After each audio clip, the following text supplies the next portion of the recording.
ബലൂചിസ്ഥാൻ സ്വതന്ത്രമാകാൻ പോവുകയാണ്. പാകിസ്ഥാനിൽ നിന്ന് സ്വാതന്ത്ര്യം വേണമെന്നാണ് പ്രഖ്യാപിക്കുന്നത്. പക്ഷേ ഇതിൻ്റെ എല്ലാം പിന്നിൽ ചൈനയാണ് പ്രവർത്തിക്കുന്നതെന്നൊരു ആരോപണമുണ്ട്. പാകിസ്ഥാൻ ആദ്യം പറഞ്ഞുകൊണ്ടിരുന്ന ബലൂചിസ്ഥാനിലെ പ്രശ്നങ്ങൾക്ക് മൊത്തം കാരണം ഇന്ത്യയാണെന്നാണ്. പക്ഷേ ഇതിൽ ചൈനയ്ക്ക് എന്താണ് താല്പര്യം? ചൈനക്കാണ് ഏറ്റവും കൂടുതൽ താല്പര്യമുള്ളത്. കാരണം പാകിസ്ഥാൻ ചൈന ഇക്കണോമിക് കോറിഡോർ ഉണ്ടാക്കിയിട്ടുണ്ട്, ഒരു സാമ്പത്തിക ഇടനാഴി.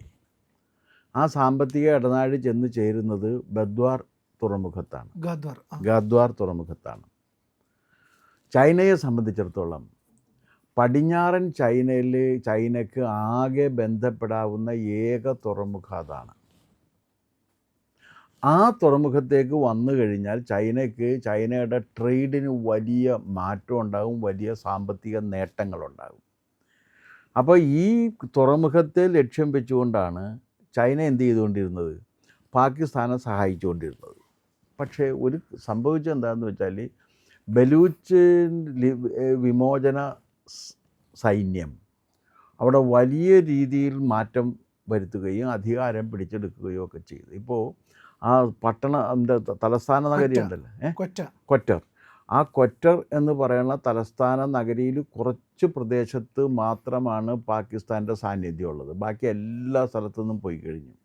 ഇത് ഏത് സമയത്തിലെ ചൈന മാവോ പറഞ്ഞ രീതിയിൽ ഗ്രാമങ്ങൾ പട്ടണത്തെ വളയണം എന്ന് പറയുന്ന രീതിയിൽ അവിടുത്തെ ഗ്രാമങ്ങൾ മുഴുവൻ ചേർന്ന് ഈ പട്ടണത്തെ വലയം ചെയ്തിരിക്കുകയാണ്. ഏത് സമയത്തും അവിടെയുള്ള ഈ പാകിസ്ഥാൻ്റെ ആധിപത്യം തകർന്നു പോകാവുന്നതാണ്. പിന്നെ അത് മാത്രവുമല്ല, അവിടെ ഒരുപാട് കാര്യങ്ങളുണ്ട് സംഭവിച്ചേക്കണമെന്ന് വെച്ചാൽ, കുറേ കൊല്ലങ്ങളായിട്ട് അവിടെ ഈ ബലൂചിസ്ഥാൻ വിമോചന സൈന്യവും അവരെ അടിച്ചമർത്തുന്നതിന് വേണ്ടി പാകിസ്ഥാൻ്റെ സൈന്യവും തമ്മിലുള്ള തെരുവ് യുദ്ധമായിരുന്നു യഥാർത്ഥത്തിൽ സംഭവിച്ചുകൊണ്ടിരുന്നത്. അതിൻ്റെ ഫലമായിട്ടെന്ന് വെച്ചാൽ ഇൻ്റർനെറ്റ് അവിടെ തുടർച്ചയായിട്ട് ഡിസറപ്റ്റ് ചെയ്യപ്പെട്ടു, ഇൻ്റർനെറ്റേ ഇല്ലയെന്ന് ഉള്ള ഇത് വന്നു. എന്ന് മാത്രമല്ല, ജയിൽ ആക്രമിക്കപ്പെട്ടു. അവിടുത്തെ വിഭവങ്ങൾ മുഴുവനും ഈ വിമോചന സൈന്യത്തിൻ്റെ കീഴിലായി. അതാണ് പ്രശ്നം പറ്റിയിരിക്കുന്നത്. അവിടുത്തെ എല്ലാ വിഭവങ്ങളും പിന്നെ ഈ സുരക്ഷാ സേനയും പോലീസും തമ്മിൽ സ്ഥിരമായിട്ട് ഏറ്റുമുട്ടുകയും പോലീസിനെ നശിപ്പിക്കുകയും ജയിൽ ആക്രമിച്ച് വിമോചിപ്പിക്കുകയും ഒക്കെ ചെയ്തിട്ടുണ്ട് അവിടെ. അപ്പോൾ അവിടെ സത്യം പറഞ്ഞു കഴിഞ്ഞാൽ പാകിസ്ഥാൻ ഇപ്പോൾ അവിടെ ഒരു ഭരണ സംവിധാനം ഇല്ല. പിന്നെ പാകിസ്ഥാൻ ഇതിനകത്ത് ശ്രമിച്ചുകൊണ്ടിരിക്കുന്ന ഇതിനിടയിൽ നിന്ന് ഊരാവുന്നത് മുഴുവൻ ഊർത്തിയെടുക്കുക എന്നുള്ളതാണ്. കാരണം അവരുടെ ഈ പ്രകൃതിവാതകവും ധാതു നിക്ഷേപവും കൊണ്ട് സമ്പന്നമാണ് ബലൂചിസ്ഥാൻ. അപ്പോൾ അവർക്ക് പോർട്ടുണ്ട്, അവർക്ക് ധാതു നിക്ഷേപമുണ്ട്, അവർക്ക് ഈ പ്രകൃതിവാതകമുണ്ട്. അപ്പോൾ അങ്ങനെ വലിയ വിലപിടിപ്പുള്ള റെയറായിട്ടുള്ള ധാതുക്കളുടെ വൻ നിക്ഷേപമുള്ള സ്ഥലം, ചെമ്പടക്കം പലതുമുണ്ട്. അപ്പോൾ അവരെ സംബന്ധിച്ചിടത്തോളം അവർക്ക് സാമ്പത്തികമായി സുശക്തമായ ഒരു രാജ്യമായിട്ടോ സ്ഥലമായിട്ടോ നിൽക്കാൻ കഴിയും. സ്വതന്ത്രമായിട്ട് അവർക്ക് കച്ചവടം നടത്താനുള്ള തുറമുഖ അടക്കമുണ്ട്. പിന്നെ ഇപ്പുറത്താണെങ്കിൽ ഇറാൻ വരുന്നു, അപ്പുറത്ത് ചൈനയും വരുന്നു, അങ്ങനെയുള്ള അയൽക്കാരും അവർക്ക് വരുന്നുണ്ട്. അപ്പോൾ ഇതെല്ലാം കൂടി വരുന്നതിൻ്റെ ഒരു ഭാഗമായിട്ട് ഇപ്പോഴെന്താ സംഭവിച്ചതെന്ന് വെച്ച് കഴിഞ്ഞാൽ, പാകിസ്ഥാൻ അവിടെ നിന്ന് അപ്രത്യക്ഷമായിക്കൊണ്ടിരിക്കുകയാണ്. ഏത് നിമിഷവും പാകിസ്ഥാൻ്റെ അവശേഷിക്കുന്ന ഈ തലസ്ഥാന നഗരിയിലുള്ളവരെയും കൂടി ഏതാണ്ട് വകവരുത്തും എന്നാണ് ഞാൻ മനസ്സിലാക്കുന്നത്. എന്ന് വകവരുത്തും എന്നുള്ള കാര്യത്തിൽ മാത്രമേ തർക്കമുള്ളൂ. അപ്പോഴാണ് വളരെ പ്രായോഗികമായിട്ട് ഈ ചൈനയുടെ പ്രധാനപ്പെട്ട ഫിലോസഫി എന്താണ്? പൂച്ച കറുത്തതായാലും വെളുത്തതായാലും എലിയെ പിടിക്കണം, എന്നുവെച്ചാൽ നമുക്കും കിട്ടണം എന്നുള്ള സംഗതിയാണ്. കുഞ്ചൻ നമ്പ്യാരാണ് ഇത് ആദ്യമായിട്ട് പറയുന്നത്. കാരണം ദീപസ്തംഭം മഹാശൈര്യം, നമുക്കും കിട്ടണം പണം എന്ന് പറയുന്ന രീതിയിൽ ചൈനയെ സംബന്ധിച്ചിടത്തോളം അവർക്ക് കിട്ടണം, അവർക്ക് അവരുടെ കാര്യങ്ങൾ നടക്കണം എന്നല്ലാതെ ബലൂചിസ്ഥാൻ പാകിസ്ഥാൻ്റെ കീഴിൽ തന്നെ ഇരുന്നിട്ട് ഈ ഇക്കണോമിക് ഇടനാഴിയിലൂടെ അവർക്ക് ഗോദ്ദാർ തുറമുഖത്തിലൂടെ കച്ചവടം നടത്തണമെന്ന് അവർക്കൊരു നിർബന്ധമില്ല. അവർക്ക് ആകെയുള്ള നിർബന്ധം എന്താണ്? ഗോദ്ദാർ തുറമുഖത്തിലൂടെ വ്യാപാരം നടത്തുന്നതിന് അവർക്കൊരു അവസരം കിട്ടണം, അത്രേ വേണ്ട. അത് ബലൂചിസ്ഥാൻ ചെയ്തു കൊടുത്താലും അവർക്ക് സന്തോഷമാണ്. പാകിസ്ഥാൻ തന്നെ ഇത് ചെയ്തു കൊടുക്കണമെന്ന് അവർക്കൊരു നിർബന്ധമില്ല. കാരണം ഈ പൂച്ച കറുത്തതായാലും വെളുത്തതായാലും അത് എലിയെ പിടിക്കുന്നുണ്ടോ എന്നുള്ളത് മാത്രം നോക്കുന്നതുകൊണ്ട് ആ പൂച്ച എലി സിദ്ധാന്തപ്രകാരം അവർക്കിതാണ് ലാഭം. അപ്പോൾ അവരെന്താ ചെയ്യണമെന്ന് വെച്ച് കഴിഞ്ഞാൽ, ചൈന ക്രമേണ പിന്മാറി. ആ പിന്മാറ്റത്തിൻ്റെ പിന്നിലുണ്ട്.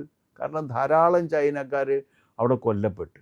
അതെ. ചൈനയുടെ പ്രോജക്റ്റ് ഇവർ നശിപ്പിച്ചു. അപ്പോൾ ചൈനക്ക് ഇനി ഇവരുടെ സഹായം ഇല്ലാതെ ചൈന മുടക്കിയിരിക്കുന്ന സമ്പത്ത് പോലും തിരിച്ചു കിട്ടില്ല. പാകിസ്ഥാന് കൊടുത്തതും ആറ്റിൽ കളഞ്ഞതും ഒരുപോലെയാണല്ലോ. അതെ. അതിന് തിരിച്ചു കിട്ടുന്ന പ്രശ്നമില്ല. ഇരുമ്പ് പിടിച്ച വെള്ളം പോലെയാണ്. അല്ല, അത് തിരിച്ചു കിട്ടുന്ന പ്രശ്നമേ ഇല്ല. അത് പോയി. അത് പോയി കഴിഞ്ഞു എന്ന് മാത്രമല്ല, ഇതിനിടയിൽ ഇപ്പോൾ എന്താ ചെയ്യുക എന്നുള്ള കാര്യം അറിയാതെ നിൽക്കുകയാണ് പാകിസ്ഥാൻ. ഇപ്പോൾ അത് ഇനിയിപ്പോൾ മറ്റേ റാവൽപിണ്ടി ആ പ്രദേശം, ഇങ്ങനെ പല പ്രദേശങ്ങളിലും ചെറിയ രീതിയിലും വലിയ രീതിയിലുമുള്ള ഈ മറ്റേ എന്താണ് കലഹങ്ങൾ ഉടലെടുത്ത് കഴിഞ്ഞു. അപ്പോൾ ബലൂചിസ്ഥാനായിരുന്നു അതിനകത്തുണ്ടായിരുന്ന. ആ ബലൂചിസ്ഥാൻ വിട്ടു പോകുന്നതോടുകൂടി സാമ്പത്തികമായിട്ട് പാകിസ്ഥാൻ ഒന്നുകൂടി തകരും. പാകിസ്ഥാൻ ഉണ്ടായിരുന്ന ഏറ്റവും വലിയ ഒരു ഗുണം എന്ന് വെച്ചാൽ ഈ ചെമ്പും മറ്റ് ബാക്കി ചെമ്പയിരും ബാക്കി ഉള്ള കാര്യങ്ങളൊക്കെ ഈ റയർ എർത്തൊക്കെ വിറ്റ് ഉള്ള കാശടിച്ച് മാറ്റിയിട്ട് ജീവിക്കാം എന്നാണ്. അത് പോവുകയാണ്. അത് ഈ ബലൂച്ച് ലിബറേഷൻ ആർമി അവിടെ പിടിമുറുക്കിയതോടുകൂടി അത് തീർന്നു പോയി. അപ്പോൾ ഇനിയിപ്പോൾ ഈ തലസ്ഥാന നഗരിയിൽ കുറച്ച് സ്ഥലത്താണുള്ളത്. അത് അവർ എപ്പോൾ വേണമെങ്കിലും ഓടിപ്പോകും. കാരണം അവിടെ ബാക്കി പ്രദേശങ്ങളിലൊന്നും തന്നെ പാകിസ്ഥാൻ സൈന്യത്തിൻ്റെ സാന്നിധ്യം പോലും ഇല്ല. അപ്പോൾ പാകിസ്ഥാൻ അവിടെ ഇല്ലാതെ ആവുകയും ബലൂചിസ്ഥാൻ എന്ന് പറഞ്ഞൊരു പുതിയ രാജ്യം വരികയും ആ പുതിയ രാജ്യം അവർ ഇറാനുമായിട്ടൊക്കെ ബന്ധപ്പെട്ടിട്ടുണ്ട്. ഇറാനും ഒറ്റ കാര്യമുള്ളൂ. അതെന്താണ്? അവരുടെ താല്പര്യങ്ങൾ ഇവർ നടത്തി കൊടുക്കുന്നുണ്ടെങ്കിൽ പാകിസ്ഥാൻ തന്നെ വേണമെന്ന് അവർക്ക് നിർബന്ധമൊന്നുമില്ല. ഇല്ല. അതെ. ആദ്യം മനസ്സിലാക്കേണ്ടത്, ഇപ്പോൾ അന്താരാഷ്ട്ര രംഗത്ത് ഒരു രാജ്യത്തിനും വേറൊരു രാജ്യത്തിലൂടെ മാത്രം എന്നൊരു സങ്കല്പമില്ല. എല്ലാ രാജ്യങ്ങൾക്കും ഉള്ള കാര്യം ഞങ്ങളുടെ താല്പര്യങ്ങൾ നടക്കണം, അത്രേ ആവശ്യമുള്ളൂ. ഇപ്പോൾ അമേരിക്കയ്ക്ക് അവരുടെ താല്പര്യങ്ങൾ നടക്കണം. അതല്ലാതെ ഇപ്പോൾ ഇറാൻ ഇല്ലാതെയാകണമെന്നും അവർക്ക് ആഗ്രഹമില്ല. പക്ഷേ അവരുടെ താല്പര്യങ്ങൾ നടക്കണം. അതെന്താ താല്പര്യം എന്ന് വെച്ചാൽ, ഹോർമിസിലൂടെ കപ്പൽ പോകുമ്പോൾ കുറച്ച് കാശ് അവർക്കും കിട്ടണം. വേറെ ലളിതമായിട്ടുള്ള കാര്യമാണ്. നിങ്ങൾ ഹോർമിസിലൂടെ കപ്പലൊക്കെ വിടുന്ന സമയത്ത് അവരെന്തോ ചുങ്കം പിരിക്കാൻ പോകുന്നുണ്ട്. ആ ചുങ്കത്തിൻ്റെ കുറച്ച് കാശ് ഞങ്ങൾക്കും കിട്ടണം. എന്താ കാര്യം എന്ന് വെച്ചാൽ, ഞങ്ങൾ ലോകത്തിന് സുരക്ഷ കൊടുക്കുന്നവരാണെന്നാണ്. ഇവരാർക്ക് പിന്നെ ലോകം നിലനിൽക്കുന്നത് അമേരിക്കയുടെ സുരക്ഷയുടെ കീഴിലാണെന്ന് അവർ പറഞ്ഞാൽ പോലും ലോകത്ത് വേറെ ആരും അത് വിശ്വസിക്കുന്നില്ലല്ലോ. അപ്പോൾ അമേരിക്കക്ക് ആ താല്പര്യമുള്ളൂ. ഇറാൻ എന്താണ്? ഇറാൻ ഇതൊരു നല്ല അവസരമാണ്. ഹോർമിസിലൂടെ പോകുന്ന എല്ലാ കപ്പലുകൾക്കും ചുങ്കം ഏർപ്പെടുത്തി സാമാന്യം നല്ല വരുമാനം ഉണ്ടാക്കാൻ പറ്റും. അപ്പോൾ എല്ലാവരും ഈ സാമ്പത്തിക ലാഭത്തിന് വേണ്ടി നടത്തിക്കൊണ്ടിരിക്കുന്നൊരു യുദ്ധം കൂടിയാണത്. അത് തന്നെയാണ് ബലൂചിസ്ഥാനും ചെയ്യുന്നത്. അവരെന്തിനാണ് വേറെ മറ്റുള്ള ചെയ്യുന്നത്? അവർക്ക് അതിൻ്റെ ഒരു സംഗതിയുണ്ട്. അപ്പോൾ ആ പ്രദേശം മുഴുവനും, അതുകൂടാതെ വേറൊരെണ്ണം ഇതിനിടയ്ക്ക് നടക്കുന്നുണ്ട് പാകിസ്ഥാൻ്റെ ഇതിൽ. POKയുടെ അപ്പുറത്തുള്ള ബാൾട്ടിസ്ഥാൻ, ആ പ്രദേശത്ത് ഉള്ളവർ, അവരിപ്പോൾ എന്ന് പറഞ്ഞാൽ ഞങ്ങളെ സ്വതന്ത്ര രാജ്യമാക്കണ്ട, പക്ഷേ ഞങ്ങൾക്ക് അവിടെ റെപ്രസെൻറ്റേറ്റീവ്സിനെ എലക്ട് ചെയ്ത് പാകിസ്ഥാൻ അസംബ്ലിയിലേക്ക് വിടാൻ അവസരം വേണമെന്ന് ആവശ്യപ്പെട്ടിട്ടുണ്ട്. പ്രവിശ്യാധികാരം. അത് പാകിസ്ഥാൻ്റെ തന്ത്രമാണ്. കാരണം ഇത് ഇന്ത്യയുടെ അവിഭാജ്യമായ ഘടകമാണ് എന്ന് ഇന്ത്യ പറഞ്ഞിരിക്കെ, POKയിൽ ഒരു പ്രദേശത്തുള്ളവർ മുഴുവനും പാകിസ്ഥാൻ വിട്ടുപോകണം എന്ന് പറഞ്ഞിരിക്കെ, അത് ബാലൻസ് ചെയ്യുന്നതിന് വേണ്ടി ഉണ്ടാക്കിയിട്ടുള്ളൊരു തന്ത്രമാണിത്. അപ്പോൾ പാകിസ്ഥാൻ്റെ ഒരു രാജ്യം എന്ന നിലക്ക് ആ രാജ്യത്തിൻ്റെ ജനാധിപത്യ സംവിധാനം പോയി കഴിഞ്ഞിരിക്കുന്നു. അതിന് സാമ്പത്തികമായ അതിൻ്റെ തകർച്ച പരിപൂർണമാകാൻ പോവുകയാണ് ബലൂചിസ്ഥാൻ വിട്ടുപോകുന്നതോടുകൂടി. അതാണ് അതിൻ്റെ വ്യവസായശാലകളെല്ലാം പാകിസ്ഥാനിലെ പൂട്ടും, ബലൂചിസ്ഥാനിൽ മാത്രമാവും. ബലൂചിസ്ഥാൻ്റെ ഇത് ചെറിയ കാര്യമല്ലല്ലോ ഇതിന്ന് കിട്ടിക്കൊണ്ടിരിക്കുന്നത്. പ്രകൃതിവാതകമുണ്ട്, അത് വളരെ പ്രധാനപ്പെട്ട ഒന്നാണ്. Natural gas. ആ നാച്ചുറൽ ഗ്യാസ് കിട്ടുന്നു. പിന്നെ ഇത് ചെമ്പിൻ്റെ വലിയ നിക്ഷേപമുണ്ടെന്നാണ് വായിച്ച് കേട്ടേക്കുന്നത്. അതുകൂടാതെ വളരെ റയറായിട്ടുള്ള ഒരുപാട് ഇതുമുണ്ട്, ധാതുക്കളുണ്ട്. ഇതൊക്കെ വിറ്റ് കഴിഞ്ഞാൽ വലിയ രീതിയിലുള്ള പണം വരും. അപ്പോൾ അത് നേടുക എന്നുള്ളതാണ്. അതിൻ്റെ ഭാഗമായിട്ട് ഇപ്പം നടന്നിരിക്കുന്ന കാര്യങ്ങളിൽ പാകിസ്ഥാൻ അതിന് ചെയ്യുന്നത് വെച്ചാൽ, അവിടുത്തെ റോഡുകൾ ഒക്കെ പാകിസ്ഥാൻ സൈന്യം നശിപ്പിച്ചുകൊണ്ടിരിക്കുന്നു. ജനജീവിതം സ്തംഭിച്ചു കഴിഞ്ഞു. വിഭവങ്ങളിൽ ഈ ബലൂച്ച് വിമോചന സേന ആധിപത്യം ഉറപ്പിച്ചു കഴിഞ്ഞു. അപ്പോൾ ഇനി അവിടെ വരാൻ പോകുന്നതെന്ന് വെച്ചാൽ അതിനൊരു പാരലായിട്ട് വേറൊരു സർക്കാരിലേക്ക് വരെയാണ്. ആ സർക്കാരിനെ ആരൊക്കെ അംഗീകരിക്കും തുടങ്ങിയിട്ടുള്ള പ്രശ്നങ്ങളുണ്ട്. എന്തായാലും ചൈന ഇപ്പോൾ അതിനകത്ത് വളരെ ന്യൂട്രലായിട്ടൊരു നിലപാടാണ് സ്വീകരിച്ചിരിക്കുന്നത്.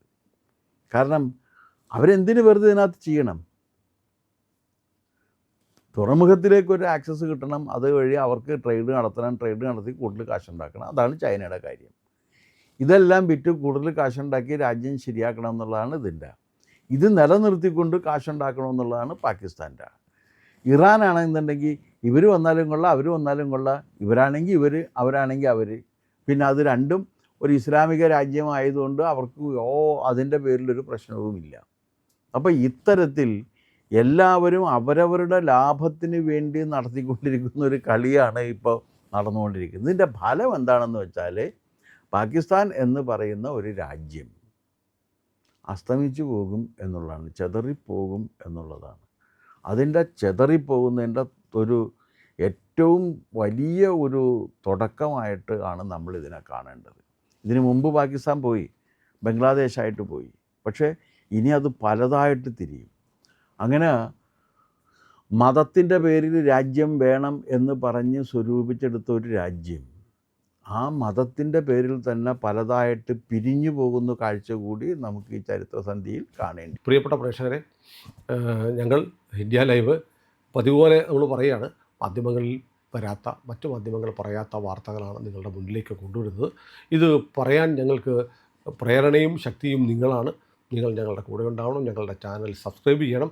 നമുക്കൊരു ചാനൽ കൂടിയുണ്ട്, C4N, C4N മലയാളം. അപ്പോൾ ആ ചാനലും കൂടി ഒന്ന് സബ്സ്ക്രൈബ് ചെയ്യണം. ഇന്ത്യ ലൈവ് ഉറപ്പായിട്ടും ചെയ്യണം. C4N കൂടെ, C4N, C എന്ന് പറഞ്ഞാൽ ക്രെഡിബിൾ, ഫോർ എൻ നേഷൻ, രാജ്യം. നമ്മുടെ രാജ്യത്തിന് വേണ്ടിയാണ്. രാജ്യം വിട്ട് ഒരു കാര്യവും ഇന്ത്യ ലൈവിനില്ല. അതുകൊണ്ട് ഞങ്ങളുടെ കൂടെ ഉണ്ടാവണം എന്നുകൂടി അഭ്യർത്ഥിക്കുന്നു.